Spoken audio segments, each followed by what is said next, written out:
네, 어제 영상에서 조국 혁신당의 한국 조국 대표가 부산 사투리로 윤 대통령에게 한마디 한다 하면서 이제 한 말, 그게 이제 크게 화제가 되고 있다라면서 제가 이제 부산 사투리로 뭐라고 했는지를 설명을 드렸죠. 뭐 고마치아라 하는 그런 말을 했다라는 그 얘기를 해드렸는데요. 그 영상을 보시고 댓글을 사투리로 올려주신 분들이 많았었습니다. 뭐 어떤 분은 수고하이소라고 적어주신 분도 계시고요. 어떤 분들은 억수로 지지합니다요. 뭐 억수로 지지합니다이. 죄송합니다. 제가 뭐 서툴러서 죄송합니다. 억수로 지지합니다이. 뭐 이렇게 써서 보내주신 분도 계시고 한데, 그런데 한 구독자분 아이디가 정C6000이라는 아이디를 가지고 계신 분은 아주 그 자세하고도 재미있는 댓글을 보내주셨는데요. 오늘은 간단하게 그 내용의 일부를 좀 여러분들과 공유하고 쉐어하고 좀 뉴스를 시작할까 합니다. 자, 그리고 오늘은 특집 뉴스로 진행이 됩니다. 미리 말씀드립니다. 자, 여하튼 그 구독자 정C6000이라는 이분은요, 시작부터 개그감이 아주 넘치는 그런 분이셨습니다. 본인을 부산 네이티브 스피커입니다 라고 이렇게 소개했습니다. 저도 이런 말 처음 들어봤네요. 부산 네이티브 스피커입니다 라고 소개하시면서 이렇게 써주셨습니다. 저는 부산 네이티브 스피커입니다. 고마치아라. 쫄리나? 이 사투리는 표준어로 본다면 그만 치워. 그 다음에 쫄리다는 겁먹었지? 라는 그런 뜻입니다 라고 상세하게 설명을 해주시고, 그러면서 이제 아마 이 말을 대부분의 한국 사람들은 알아들을 겁니다 라고 하신 후에, 그런데 이제 지식인이라는 아나운서라는 입에서, 그 앵커라는 사람 입에서 이게 뭐야? 고마치아라? 일본 말입니까? 라고 이제 비아냥스럽게 말을 하는 그런 반응은 정말 개탄스럽네요. 그 말을 일본말 운운한 건 대놓고 부산 사람이나 지방 사람 또는 그 사투리 자체를 비아냥거렸다라는 생각입니다. 또 이런 그 개인 의견도 좀 넣어주셨습니다. 그러면서 또 이렇게 써주셨습니다. 그런데 경상도, 특히 부산은 어찌 들으면 가끔 그 일본말의 투와 억양이 좀 비슷하다는 생각도 들기도 합니다. 그러면서 예를 들어서 서울말로 그러니까는 부산말로 그라이, 또 서울말로 왜 그래는 부산말로 와글로, 또 서울말로 됐어는 됐대이, 또 아니다는 아이다, 또 너 보려고는 부산말로 니 볼라꼬, 또 제가 좀 발음이 좀 어색하죠. 네, 양해해 주시기 바랍니다. 그리고 이제 서울말로 그만큼, 부산말로는 그마이, 또 서울말로 가라는 부산말로 값비라 등등등. 이 받침이 별로 없는 경우가 많죠라고 썼습니다. 그러고 보니까 뭐 값비라, 그라이, 고마해라, 치아라 발음이 많이 없네요. 그래서 뭐 일본 말과 좀 비슷하다는 느낌이 가질 수도 있는데, 그래서 이제 부산 사투리가 이게 받침이 많이 없는 경우가 있다라면서 그분은 이제 끝에 이렇게 달아주셨습니다. 입술을 어렵게 쓰지 않고 발음하는 경우가 많습니다, 부산 사투리에는, 하면서 뭐 농사 짓느라 바빠서 그랬나요? 아니면 게을러서 크크크 하면서 거의 뭐 부산 사투리 강의를 해주셨습니다. 쪽집게 강의에 감사드립니다. 정C6000님 감사드리겠습니다. 많은 도움이 개인적으로 됐다라는 말씀을 드리겠습니다. 자, 그리고 이제 본론으로 들어가겠습니다. 특집 보도를 전해드릴 텐데, 그 볼티모어에서 발생한 참담한 교량 붕괴 사고, 이 얘기를 하지 않을 수가 없습니다. 자, 그 교량은요, 지은 지 50년 된 좀 뭐 노후화된 교량이긴 합니다만은, 아무리 그렇다 하더라도 대형 화물 선박이 부딪히자마자 그야말로 불과 한 20여 초 만에 마치 무슨 재난 영화의 한 장면처럼 폭삭 무너져 내렸습니다. 이 사고와 관련해서는 우리가 좀 들여다볼 부분이 많습니다. 제2, 제3의 이런 사고를 막기 위해서라도 이번 사고 좀 여러 각도에서 좀 들여다볼 게 많습니다. 자, 오늘은 그래서 이 사고를 여러분들과 함께 상세하게 좀 볼까 합니다. 사고 개요에서부터 사고 원인, 그리고 뭐 비통한 이주 노동자들의 현실 등을 좀 하나씩 같이 보도록 하겠습니다. 자, 먼저 사고 개요입니다. 일단 그 사고는 뭐 이미 잘 아시는 대로 지난 화요일 새벽 메릴랜드주 볼티모어의 이 다리 이름은 프랜시스 스캇 키 브리지입니다.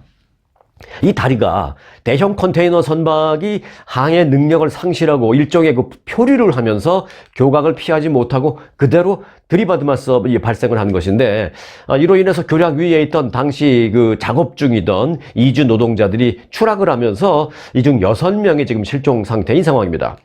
이와 관련해서 현재 정부는 실종자 구조 작업 상황에서 사태 수습 상황으로 전환했다 라고 밝혔습니다. 다시 말해서 실종자 구조 작업, 실종자를 찾는 작업은 이미 중단했다라는 얘기죠. 정부는 실종된 6명의 그 노동자들이 사실상은 사망한 것으로 보고 구조 활동에서 수습 활동으로 전환했다라고 밝혔습니다. 가족들의 마음이 얼마나 참담할지 참 상상이 잘 안 됩니다. 사고로 목숨을 잃은 것으로 추정되는 그런 사람들의 국적은요, 멕시코에서 온 사람, 과테말라, 엘살바도르 등등입니다. 이 바이든 대통령은 해당 내용에 대해서 보고를 받고 수습 및 재건 작업에 최선을 다할 것을 당부를 했고요. 피트 부티지지 연방교통부 장관은 브리핑을 통해서 유족들에게 깊은 애도를 표한다라고 밝혔습니다. 자, 여기까지는 일반 뉴스에서 나오는 그 일반적인 기사였습니다. 자, 그런데요. 현재 연방교통안전위원회가 사고 선박의 블랙박스를 확보해서 조사에 착수했습니다. 자, 이번 사고는 그런데 사고 자체에서 끝나지 않고 사회적, 경제적, 그리고 많은 미국인들의 어떤 정신적, 심리적 그런 영향도 미칠 전망입니다. 와, 세계 최고의 나라는 우리 미국에서 이렇게 다리가 폭삭 무너지는 일까지 발생해서 참 자존심이 또 어떤 자부심에 상당히 영향을 받는 그런 문제도 있습니다. 그래서 사회적, 경제적, 그리고 미국민들의 어떤 정신적에도 영향을 미칠 전망입니다. 부티지지 교통부 장관은 당장 이 볼티모어 항구에서 일하는 8천여 명에 대한 경제적인 영향이 불가피하다라고 말을 하면서 이 볼티모어 항이 미국 최대의 자동차 수출 항구다라는 측면에서 이 공급망 영향도 걱정이 된다라고 말했습니다. 자동차는 그 상당량의 화물 운송에 차질을 빚을 것이다라는 거죠. 실제로 지금 그 교량 밑에는 마치 그 엔진 꺼진 자동차가 거리 한쪽 구석에 푹 퍼져서 서 있는 그런 것처럼 지금 바다 한가운데 멈춰서 있습니다. 멈춰서 있는 사고 화물선에는요, 무려 5천여 개의 대형 컨테이너가 여전히 실려져 있는 그런 상황입니다. 그 컨테이너들은 어디론가 누군가에게 전달돼야 하는 것들인데요. 지금 저렇게 바다 한가운데 묶여 있는 것입니다. 그런데 또 걱정되는 부분도 있습니다. 바로 그 컨테이너 중 일부에 유해 물질이 담겨 있는 컨테이너가 있기 때문입니다. 사고 선박이 운반 중이던 4,700여 개의 화물 컨테이너 중에 일부에 위험, 유독 물질이 포함되어 있는 것으로 알려져서 이 선박이 절대 침몰하지 않도록 정부가 노력을 해야 한다라고 전문가들은 일제히 우려를 표명하고 있습니다. 정부도 확인을 했습니다. 맞습니다. 라면서 56개의 컨테이너에서 유독 물질이 확인됐다라고 인정을 했습니다. 이 해안경비대는 현재 선박에 쏟아진 교량 잔해를 치우는 작업을 진행 중에 있으며 그 교량 잔해를 치우는 작업이 끝나야만 선박 인양이 가능하다라고 밝히고 있습니다. 그때까지 이 선박이 침몰하지 않고 좀 잘 버텨줘야 합니다. 자, 무너진 교량의 복구는 그러면 어떻게 될까 하는 그 부분을 좀 알아볼까요?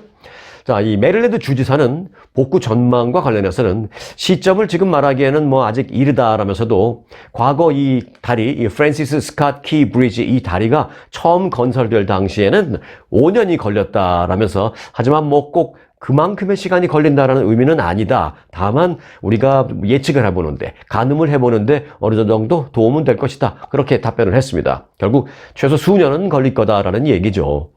자, 한편 그 부티지지 연방교통부 장관은 이번 사고에 책임이 있는 어떤 사기업이나 공기업이든 사기업이든 어떤 그 사람이든 기관이든 회사든 반드시 책임을 묻겠다라고 말을 했습니다. 자, 이 선박 싱가포르 국적 선박인데요. 이 배를 만든 건 한국 사람들입니다. 바로 현대중공업이 건조한 만든 배입니다. 만든 연도는 2015년, 그러니까 이제 10년이 조금 안 된 그런 화물선이죠. 그러니까 사실 오래된 배라고 볼 수는 없습니다. 그럼 배를 만든 현대중공업이 배를 잘못 만든 것일까요? 사실 그 부분도 완전히 배제할 수는 없겠습니다만은 현재의 분위기는 배를 잘못 만들었다라는 그런 의구심보다는 다른 쪽으로 의구심이 제기되고 있습니다. 바로 이번에 그 배가 출항할 때 가득 채운 연료, 그 연료에 문제가 있을 수 있다라는 전문가들의 분석이 지금 많이 나오고 있습니다. 오염된 연료 때문에 달리호가 동력을 잃고 다리에 충돌했을 수 있다라는 그런 가능성이 제기되고 있는 것이죠. 자, 이 부분은요, 제가 30초 후에 돌아와서 상세하게 설명을 드리겠습니다. 30초 후에 돌아옵니다. 초특급 아주투어 모국 관광, 우렁쌈밥, 대통밥과 꼬막정식, 대명 롯데호텔 저녁 만찬 뷔페, 초특급 호텔과 호텔 식사로 모시는 아주 투어, 세계 7대 자연문화유산 제주, 아주만의 초특급 롯데와 신라호텔, 금수강산 그리운 추억, 부산 해운대, 경주 설악산의 모국 관광, 친절하고 재밌는 가이드는 아주의 자랑, 먹기행, 맛기행, 호텔도 최고, 식사도 최고, 모국 관광은 역시 1등 아주 투어. 자, 다시 돌아왔습니다.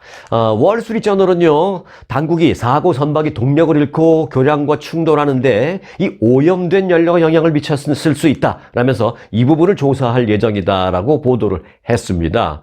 자, 교량과 충돌한 화물선의 이름은 달리호입니다. 달리호. 이 달리호는 교량과 충돌하기 전에 동력을 완전히 상실한 것으로 알려졌습니다.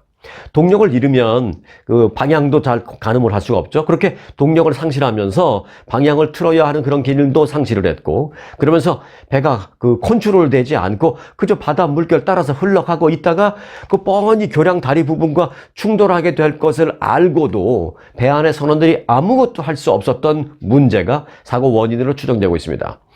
잠시 추가적인 얘기를, 비하인드 스토리를 잠깐만 전해드린다면요. 실제로 이 배가 교량을 향해서, 다리를 향해서 막 흘러가기 시작하자 배 안의 선원들은 무전을 통해서 그 통제실과 그 지역 경찰에 급히 타전을 했습니다. 메이데이, 메이데이, 메이데이, 메이데이 하면서 긴급 상황임을 알렸고요. 선원들은 배가 다리를 들이받을 것 같으니까 지금 즉시 다리로 올라오는 차량들을, 경찰이든 누구든 인근에 있는 그 공공기관에서는 누구든지 와서 그 차량들을 좀 통제해달라고, 이건 급한 상황이다라고 계속 무전을 말했습니다. 그러자 이 무전을 듣고 인근에 있는 몇몇 경찰들이 사이렌을 켜고 막 즉시 교량 양쪽 끝쪽으로 달려가서 차에서 그 경관들이 내려서 그 교량으로 다리로 올라가려는 그런 차량의 진입을 거의 몸으로 막는 그런 영웅적인 일을 하게 되었습니다.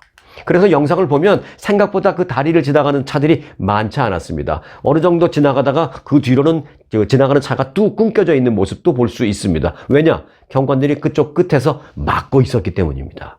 자, 이런 영웅적인 일을 경관들이 많이 했습니다. 자, 그렇게 하고 있는 도중에 한 경관은요, 무전을 통해서 교량 위에서 여러 명의 노동자들이 일을 하고 있다라는 그런 내용이 오가는 걸 들었습니다. 그래서 그 사실을 알게 됐고, 그러자 이 경찰관은, 그렇다면 내가 지금 차를 타고 올라가서 그 노동자를 빨리 내려오라고 전할까요? 라고 본부에 급히 묻습니다. 그거 질문을 들은 본부에서는 그렇게 하라, 하지 마라 라는 말을 차마 하지 못하고, 그것도 상당히 위험할 것 같다, 잠깐만 합니다. 그런데 이 말이 잠깐만 하자, 이 말이 끝나자마자 배는 그대로 부딪혔고, 배가 부딪히자마자 교량은 그대로 바로 무너지고 말았습니다. 만일 그 경관이 다리로 차를 몰고 올라갔다면 그 경관도 함께 참변을 당할 뻔했던 그런 순간이었습니다. 자, 비하인드, 오염된 연료 얘기를 하다가 비하인드 스토리 제가 잠깐 전해드렸고요. 자, 다시 연료 문제 얘기로 돌아가서요. 이날 그 달리호에 탑승했던 한 담당자는, 그러니까 선원은 배 동력이 끊기고 조타장치와 전기장치도 작동하지 않았다라면서, 그러니까 전기장치가 작동하지 않았다는 건 뭐예요? 배 안이 갑자기 순식간에 정전이 돼버렸다는 것입니다. 그리고 조타장치가 작동하지 않았다? 이거는 방향을 조정할 수 없었다라는 얘기죠. 그러면서 엔진 하나가 갑자기 털털털털 거리더니 멈췄다. 엔진실은 그 이후에 칠흑같이 어두워졌고 어디선가 탄 냄새까지도 났다라고 말했습니다. 이 탄 냄새는 연료가 타는 냄새를 말하고 있는 것입니다. 자, 이 같은 그 해상 정전은요, 흔한 일은 아닙니다. 하지만 발생하면 이 선박의 주요 사고 위험이 된다는 것입니다.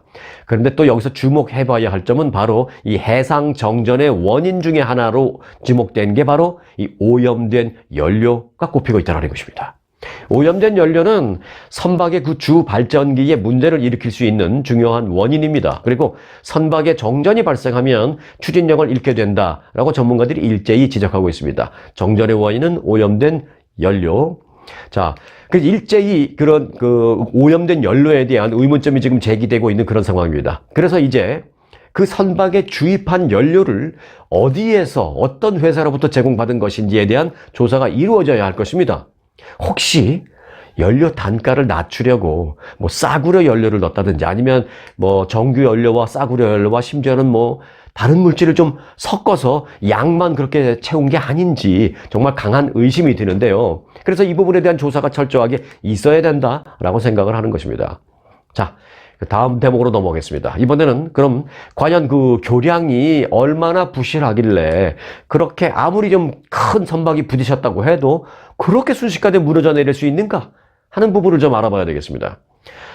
교량이 선박 충돌 후에 불과 20여 초 만에 무너져 내린 것은 설계 당시 적용된 구조적인 충격 흡수력을 넘어서는 극단적인 충격이 가해졌기 때문이다라고 볼 수 있습니다. 네, 전문가들도 그렇게 진단하고 당연히 그런 극단적인 충돌이었던 것만은 우리도 부인하지 않습니다. 그런데 일부 전문가들은 교각이 충돌을 당했을 때 그 충격을 완화시켜주는 소위 안전장치가 있는데 그런 안전장치가 충분했는지에 대해서 의문을 제기하고 있습니다. 다리 밑바닥인 그 교반을 보호할 목적으로 사용되는 그 대형 콘크리트 구조물인 돌핀 등이 있는데 이게 없을 수도 있다는 것입니다. 한번 가만히 생각해 보십시오. 우리가 미국에서 몰라요. 다른 지역에 사시는 분들은 강을 수시로 건너는지 모르겠습니다만은 LA 쪽에 사는 사람들은 강을 건너는 일은 거의 해본 적이 없었을 것입니다. LA에 강이 없으니까. 그러나 이제 우리가 예를 들어 한강 다리 건널 때 같은 것을 가만히 생각을 되뇌어 보면 그 다리를 봤던 기억이 나는데 다리 그 아랫부분, 그러니까 강물이 찰랑찰랑 하는 거기서부터 약간 위에까지, 거기까지는 그 위에 있는 부분보다는 그 아래에 있는 부분이 훨씬 더 두꺼운 거를 우리가 봤던 기억이 있을 것입니다. 근데 그런 식으로 만들어지는데 그 부분을 이제 돌핀이라고 부르는 거죠. 그 기본적인 교략 다리, 기본적인 다리의 그 두께보다는 훨씬 더 좀 두껍게 만드는 여러 가지 이유가 있죠. 이 돌핀 등이 있는데 그런 것을 제대로 하지 못했을 가능성이 있다는 것입니다. 자, 그리고 고속도로로 치면요, 가드레일 역할을 하는 그 돌핀인데 이 돌핀은 선박의 충격을 흡수하는 역할도 하고요, 또 선박의 속도를 줄이거나 선박이 교량에 바짝 근접하지 못하도록 방향을 바꾸는 역할을 하기도 합니다. 요즘에는 그런 식으로 만듭니다. 그래서 일종의 교량 보호물로 작용을 합니다. 요즘 만드는 다리는 그렇게 만들었습니다. 그래서 최신 교량에는 이 돌핀이 다 사용이 된다라고 합니다. 그 다리 기둥 주변의 선박 보호 장치가 그런데 이 다리에는 불충분했을 수 있다라는 의심이 들고 있다라는 것입니다. 그래서 이 부분을 조사해야 할 것입니다. 그런데 그 부분과 관련해서는 의도적으로 공사를 부실하게 했을 수도 있고, 아니면 이 다리를 만들었을 때에는 그런 부분에 대한 어떤 건설 코드가 없었다라고 생각할 수도 있는 것입니다. 인공섬이나 철제로 이 돌핀을 만드는 것이 일반적입니다. 인공섬도 만듭니다. 이 교각 근처에다가 인공섬을 만들어서 선박이 그쪽으로 진입하지 못하게, 그쪽 방향으로 오지 못하게 미리미리 좀 안전 펜스를 만드는 거죠. 그게 이제 요즘은 그런데 그 당시 50년 전 그 당시에는 그 건설 안전 코드에 그게 없었을 수도 있다라는 겁니다. 그러니까 의도적인 부실 공사는 아니어도 옛날에 만들었으니까 이런 일을 당할 수도 있다는 것입니다. 자, 또한 다른 측면에서의 분석도 있습니다. 일각에서는 이번에 붕괴된 교량이 지어졌던 그 시대에는 초대형 컨테이너선이 지금처럼 이렇게 다니지 않던 시대인데, 그런 시대 이전에 설계돼서 이번 충돌로 인한 충격을 버티지 못했을 것이다라는 분석입니다. 자, 토목공학자들은 이에 대해서 최근에 지어지는 교량은 선박 충격을 견디도록 설계되며 그것이 전형적인 설계 절차다라고 말했습니다. 일단 이렇게 최신으로 설계 기준이 정해지면 가장 극단적인 충격 조건이 무엇일까라는 것을 가상해서 그에 맞춰서 설계가 돼서 공사가 된다는 것입니다. 그런데 선박 충돌 등과 같은 그 극단적인 사건을 가상 시나리오로 감안해서 설계를 하지만 이 볼티모어 교량이 건설될 당시에는 이번 사건을 일으킨 그런 초대형 컨테이너선과 같은 그런 엄청난 크기의 선박들이 존재하지 않았기 때문에 가상도 상정되지 않았다는 것이죠. 그러니까 극단적인 사건을 가상해서 설계를 하지만 그 당시에는 지금과 같은 초대형 화물선이 없었기 때문에 아마도 그 가상 시나리오, 극단의 가상 시나리오에 그 정도까지는 상정되지 않았다는 분석입니다. 이와 관련해서 많은 공학자들은 붕괴된 이 다리, 프랜시스 스캇 키 브리지라는 다리는 상당히 보호받지 못했다, fairly unprotected라고 말하고 있습니다. 전문가들은 이 사고 교량이 거의 반세기 전인 1977년에 완공된 노후 교량인 점에 주목하고 있습니다. 교량 설계와 건설 기술은 사실상 지난 반세기 동안에 가장 크게 발전했거든요. 지난 한 50년 동안 가장 크게 발전했는데 그 가장 크게 발전하기 그 전 시절에 만들어졌다라는 것입니다. 조사될 부분이 이제 그런 점도 연방정부에서 이제 조사를 할 것입니다. 그 당시에 안전 코드 문제 같은 것을 이제 조사를 할 것입니다. 자, 뭐 그 당시에는 그런 안전 코드가 없었기 때문에 뭐 법적으로 책임질 사람이 없다 하더라도 여하튼 우리가 들여다볼 부분은 건설적인 면에서 많이 있는 것입니다. 공사 토목적인 면에서. 이번에는 이어서 안타까운 그 실종 노동자들의 얘기를 좀 여러분들에게 들려드릴까 합니다. 이 볼티모어 항구에서 발생한 대형 교량 붕괴 사고로 실종된 인부들이 그 고국의 가족을 부양하기 위해서 미국으로 건너온 그 다 이주 노동자였던 것으로 전해지면서 정말 안타까움을 더해주고 있습니다. 뉴욕타임스, 워싱턴 포스트, 월스트리트저널 등등에 따르면 이번 사고로 실종된 인부 6명과 같은 회사인 브라우너 빌더스라는 회사, 이 회사에서 일을 하고 있다는 한 남성의 인터뷰가 실렸습니다. 한 남성의 이름은 헤수스 캠포스라고 합니다. 이 헤수스 캠포스는 직장 구성원 상당수가 거의 대부분 그 가족을 먹여 살리기 위해서 남미 쪽에서 온 그 이주 노동자다라고 말했습니다. 이와 관련해서 이제 실종자들은 엘살바도르, 과테말라, 온두라스 그리고 멕시코 등지에서 온 것으로 확인이 되었습니다. 헤수스 캠퍼스는 우리는 저소득층이며 친척들이 다 고국에 있어서 우리의 그 달러 보내주는 송금만을 기다리고 있다라고 말하고 있습니다. 그러면서 지금 이 상황을 나는 견디기가 매우 힘들다라고 말했습니다. 그는 자신도 사실은 그날 일을 했어야 하는데 자신은 그 사고 당시에 다행히 비번이었다고 합니다. 그래서 개인적으로 본다면 다행히 비번이었던 덕에 화를 피했지만 다음날 아침에 일어나서 동료들의 그 실종이라는 비극적인 소식을 접하고 정말 너무 충격을 받았다라고 말하고 있습니다. 캠퍼스는 비통하다라면서 그들은 나의 직장 동료이자 정말 절친인 친구들이다라고 심경을 토로했습니다. 그래서 정신적인 충격을 지금 심하게 받았다라고 말하고 있습니다. 일종의 트라우마를 겪고 있는 것이죠. 자, 실종자 가운데 한 명인 엘살바도르 출신 이민자 올해 40살의 미구엘 루나라는 사람의 아들은 마빈 루나라는 사람인데요. 이 마빈 루나는 아버지가 나는 실종됐지만 아직도 살아있을 것이다 라는 희망을 버리지 않고 있다라고 말하면서 구조 작업을, 실종자 수색 작업을 중단한 정부를 규탄한다라고까지 말하고 있습니다. 이 마빈은 나는 아직 아버지의 상태에 대해서 아무것도 들은 바가 없다라며 우리는 여전히 아버지를 기다리고 있다라고 말하고 있습니다. 해안경비대는 현재 실종자 6명이 모두 사실상 사망한 것으로 추정하고 말씀드렸다시피 수색 작업은 중단한 상황입니다. 사고 당시 다리 위에는 인부 총 8명이 있었는데요. 이 가운데 2명은 구조가 됐고 지금 6명이 실종 상태입니다. 자, 이민자 단체 등에서도 애도를 표시하고 있습니다. 또한 이 과테말라 정부 외무부는요. 실종자 가운데 26살의 남성 그리고 35살의 남성 2명은 자국민이다 라고 확인을 했습니다. 자, 오늘은 이 안타까운 볼티모어 항구의 교량 붕괴 소식을 여러 각도에서 들여다보면서 우리가 좀 철저히 조사해야 될 점들, 그리고 함께 생각해 봐야 될 부분들 좀 같이 좀 들여다보는 그런 시간으로 오늘 뉴스를 대신했습니다. 두 번 다시 이런 사고가 발생하지 않기 위해서 철저한 조사가 이루어져야 할 것이다 라는 생각입니다. 자, 스토리가 있는 뉴스, 송혜거의 스토리 뉴스, 오늘 순서는 여기서 마칩니다.